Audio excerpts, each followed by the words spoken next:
Always good, a bit of silence at the end of Yogi Bear. He'll be back at 4:15 next Wednesday here on CBBC. We are live at Wimbledon. Yes, look, I think Des had a present for you after this fiasco. What was it, Des? Well, it's not very nice, was it, that, the wigs business, but I've forgiven him. And Penny, the sound lady's found a hat for him here. Yes, nice, eh? It says his name on. Look, I put it over his eyes. Sorry about that. Sorry, he's never known where he's going. That was Wilson, wasn't it? Somebody touched me. Wilson, hands off. That's real hair that Des has got on. We'd like to make this known. I have to underline that. Yes, exactly. It's Des's real hair. Now, keep that on. Still to come this afternoon, of course, Newsround, and that'll be followed by part 2 of the Bartons. Now, Ed, would you like to introduce the new series? Yes? Off you go, then over there. Exactly, Expo.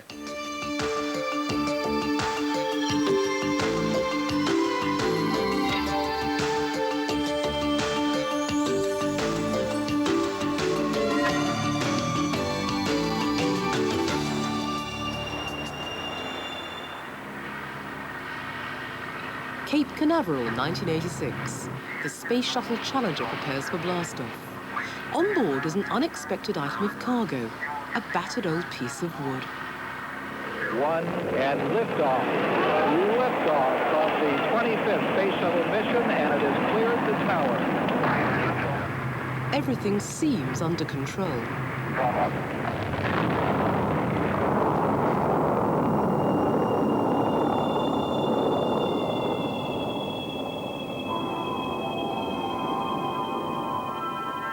All 7 astronauts are killed. Wreckage is scattered over the ocean.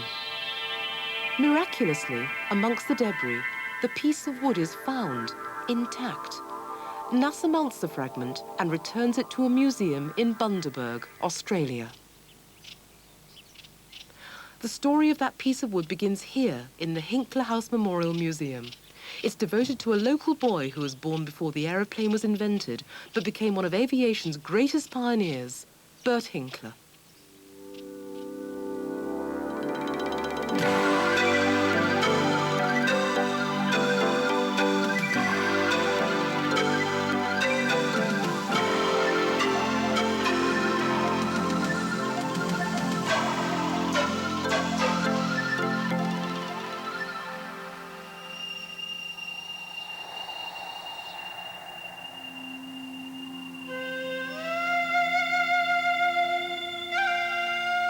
Flight always fascinated me. I used to go down after school to the place where the ibis flew, to watch it soar, bank and glide with just a flick of its wings. Flying became my obsession.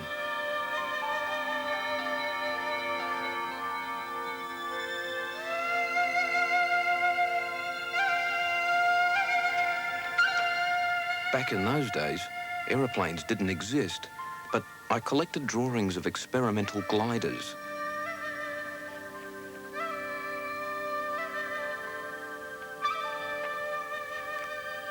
I decided to build one for myself. A glider big enough to carry me.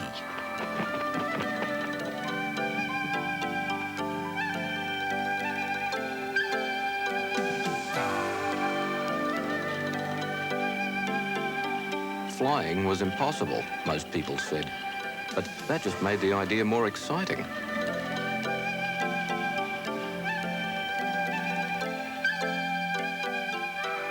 I had a scrapbook full of pictures of flying machines from Europe and America, but none of them could really fly. The challenge was to build a machine that would fly like a bird, under its own power and with full control. In my little town of Bundaberg, birds were the only flying machines. I watched them day after day, trying to understand how they flew, wanting to learn all of their secrets.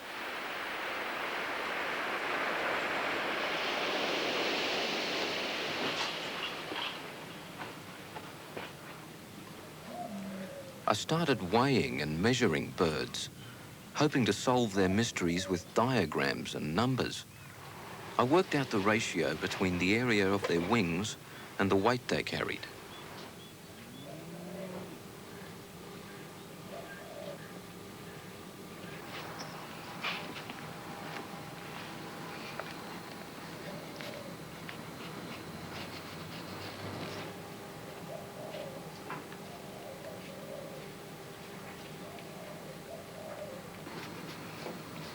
Then I built models.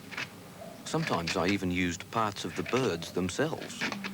I dried out an ibis skeleton in the sun and made it into the frame of a glider.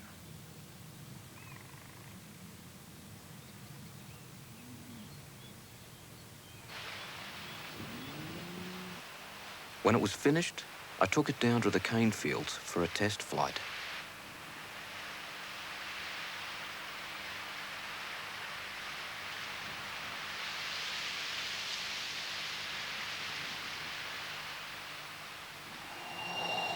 I was 11 when the impossible happened.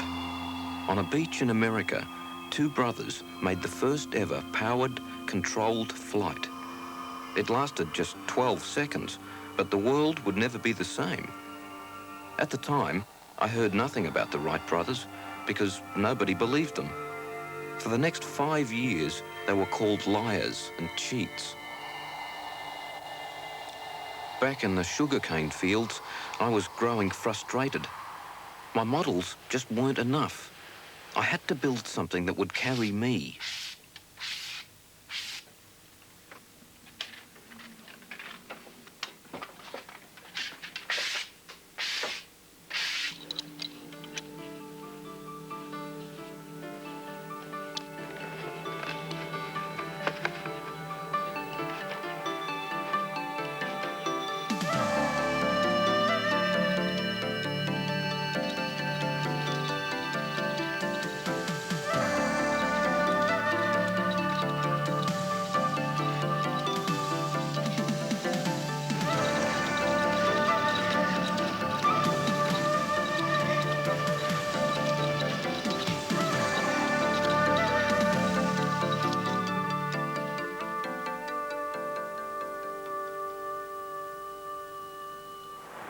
Overseas, Wilbur Wright brought his machine to France. He was still regarded as a fraud, so people came to watch and laugh. Instead, they were stunned when he flew right over their heads. The French aviators were not content to be second best. In 1909, Aubrey Blériot crossed the English Channel. It was a sensation.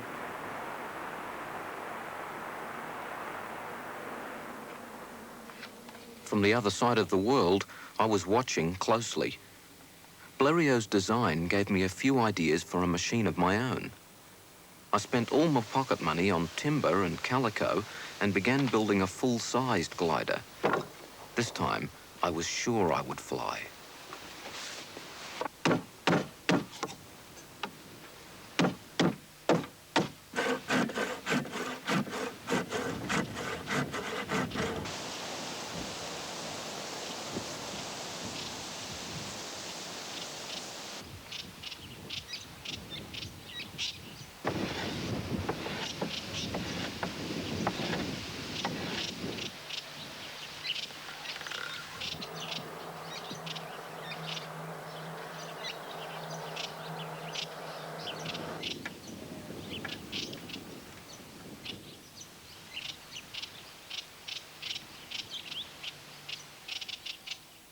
This glider was no toy. It was 6 meters long and 10 meters from wingtip to wingtip. It had no pilot seat, just a wooden plank, like an ironing board, that I lay on. My feet pushed a lever which controlled the rudder to steer me left or right.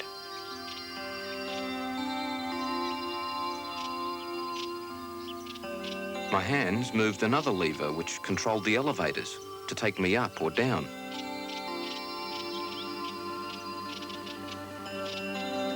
The glider was ready for a test flight. I got some friends and we towed it down to the beach.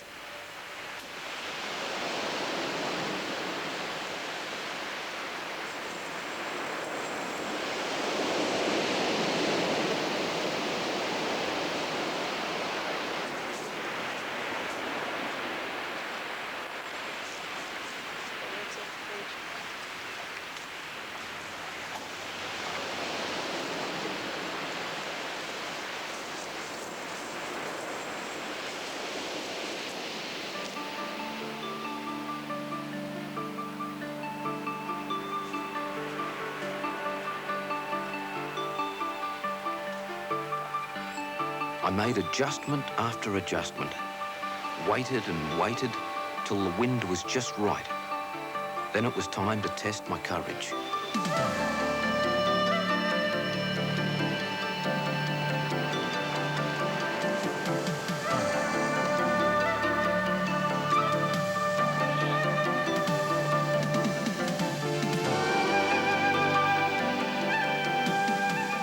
At last, I broke free of the tow ropes and rose high above the beach, airborne, in the face of the breeze, just as I had seen the ibis do.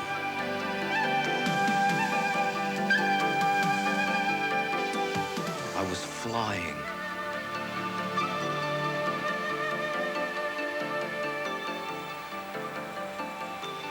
But it was not enough.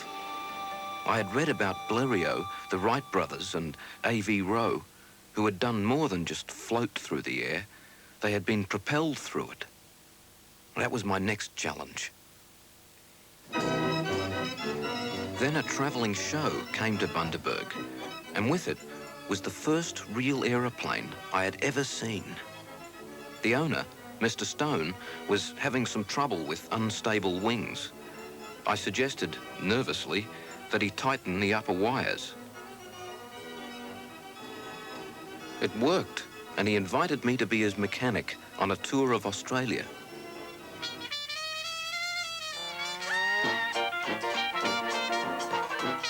Stone crashed and smashed all over the countryside, and I was kept busy rebuilding the little machine.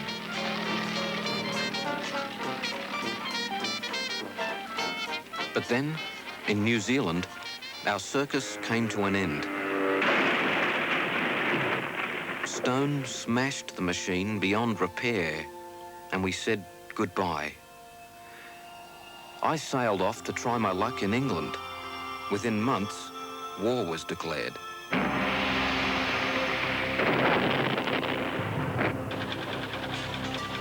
Flying machines were converted into killing machines. The dream turned into a nightmare. But the new planes of war were faster, sturdier, and more maneuverable than ever before. In 1918, I had my pilot's license in the Royal Air Force, and the sky was all mine.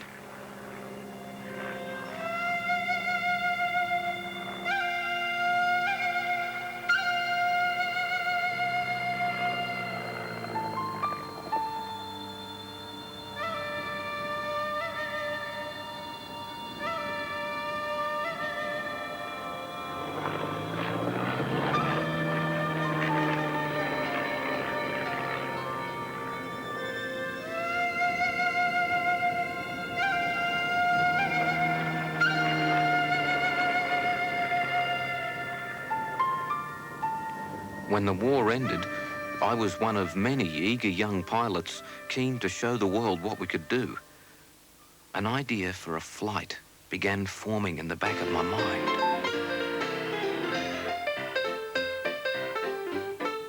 Newspapers were filled with stories of aviation heroes. There were spectacular flights, amazing adventures, death-defying stunts. Ross and Keith Smith became instantly famous when they made the first trip from England to Australia. It took 28 days and a team of mechanics. Bert was itching to make headlines of his own.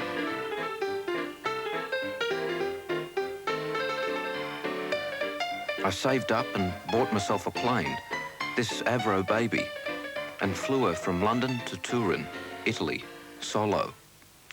The flight set a new world record, but it wasn't enough. I started racing on the air circuit and managed to win a few trophies. They sent me off to America to represent England in the Schneider Cup. In between, I worked as a test pilot with A.V. Rowe, taking all sorts of machines up for their first flights. It was pretty exciting, but I wasn't satisfied. I still had that idea in the back of my mind. I wanted to fly from England to Australia alone. It had never been done before. I wanted to fly home to Bundaberg and show my mother that my crazy ideas had worked out. I bought a new plane to do it in. This plane, an Avro Avian.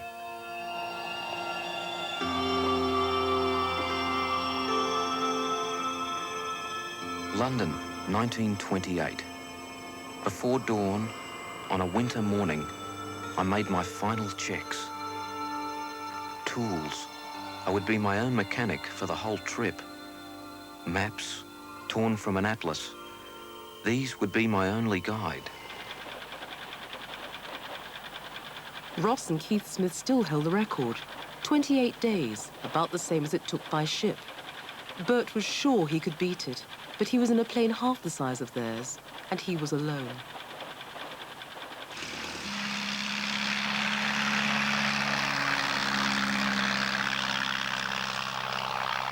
I flew into the dawn with 17,000 kilometres between me and Australia. As I lifted off, I wondered if my mother knew I was just coming to see her.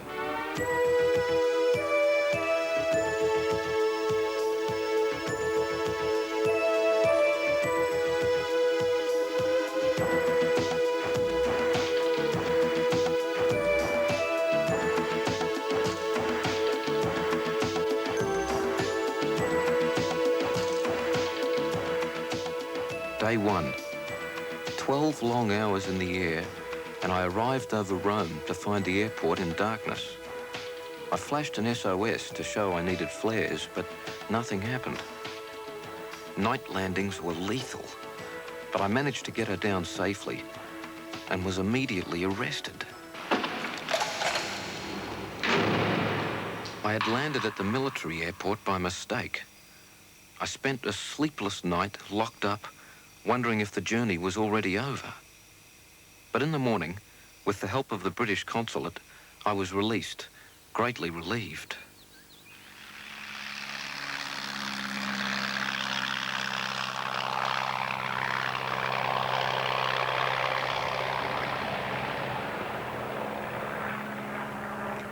Day 3. After crossing the Mediterranean Sea, I arrived over North Africa and landed in the desert. It was silent, empty. I lay down on the sand and went to sleep under the wing.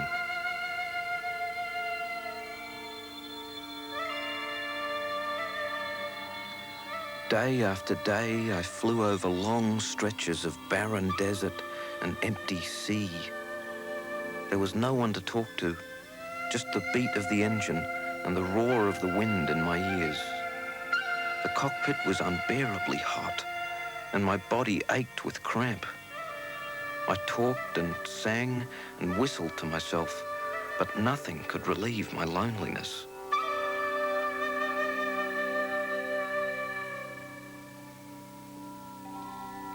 On day 6, I arrived in Jask on the Persian Gulf.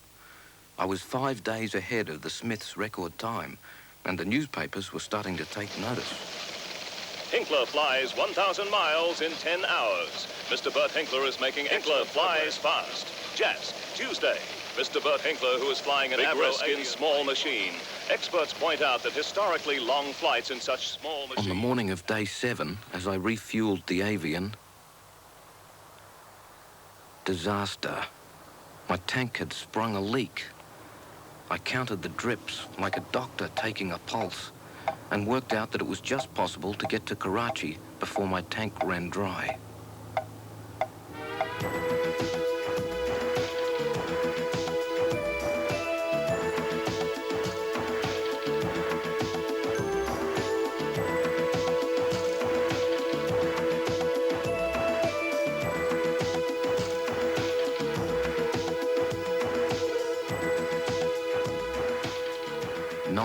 Kilometers of rough country ahead and nowhere to refuel. I prayed that my calculations were correct.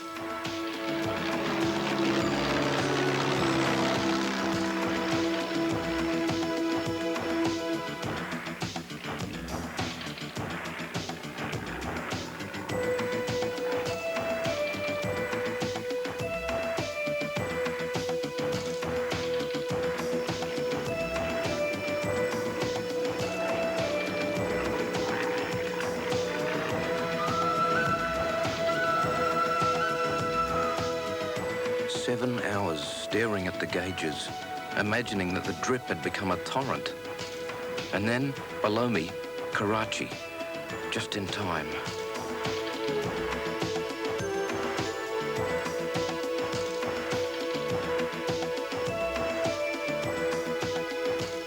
I was halfway to Australia. Hinkler makes new record on great flight. Karachi, Wednesday's adventure. Rapid progress made. The journey London, India in 7 days. Hinkler's flight undoubtedly ranks as one of the finest feats of aviation yet performed. I was becoming more and more exhausted. I could only fly by day, but that left the nights free to work on the engine. Often I grabbed just a couple of hours sleep before my dawn takeoff. I was starting to wonder if I should have gone by ship instead.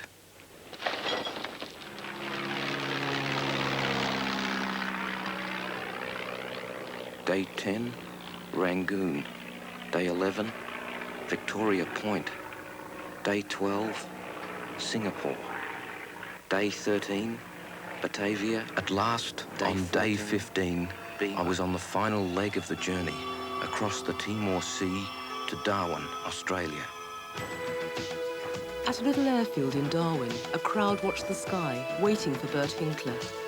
The afternoon wore on, and still there was no sign. Many gave up and went home. But then...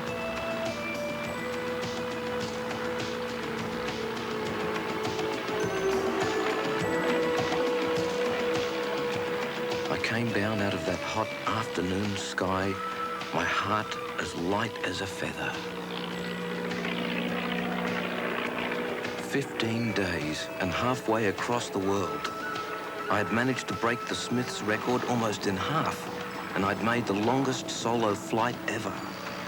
For the first time, an aeroplane had travelled to Australia faster than the steamships.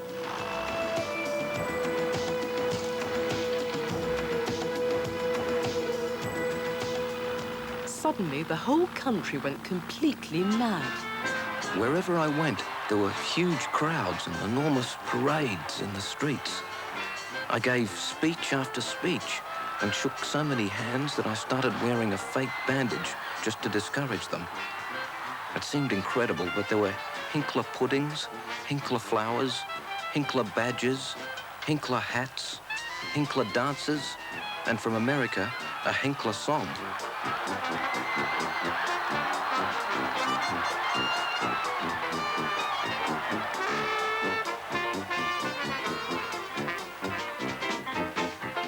In Bundaberg, they made me feel like a god. And my mother was there to welcome me home.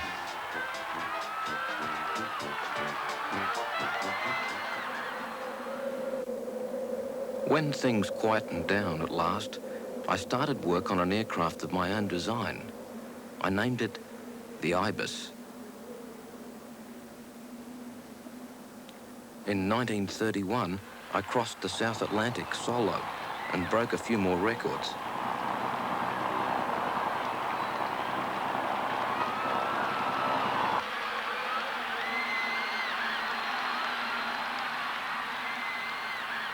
Then in 1933, Bert set off again from London to break the England-Australia record once more.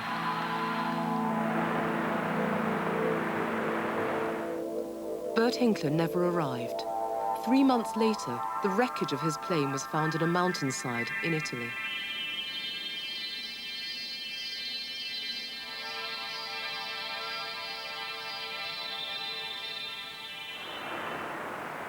But he wasn't forgotten. In 1986, a piece of the glider he built as a boy was taken on board the Space Shuttle Challenger. And liftoff. When the fragment was found amongst the Challenger wreckage, it seemed to form a link between the pioneers of the air and the pioneers of space. It hangs now in the Hinkler House Museum in Bundaberg, in memory of the boy who watched the Ibis and dreamed of flight.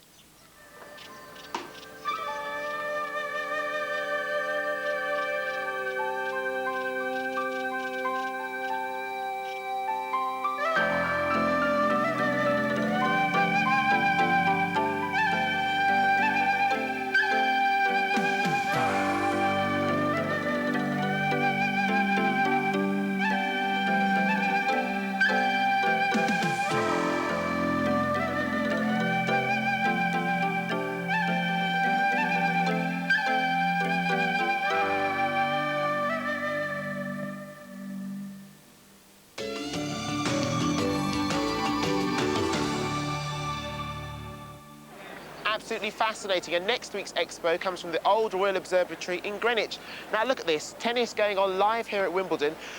Wimbledon, exclusive to the BBC. If you've ever wondered how much technology we have to use to bring these programmes into a house, well, it's all this over here. The BBC build their own compound. We will be using that technology to bring you the Bartons after Newsround.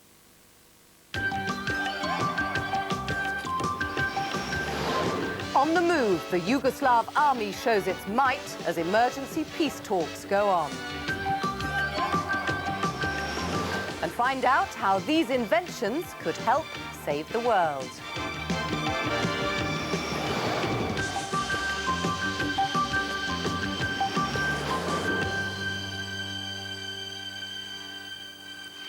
Hello, and once again, the troubles in Yugoslavia are headline news. A huge army convoy of troops and armoured vehicles has moved to the north of the country. Reports say it's now awaiting orders to advance against the rebels.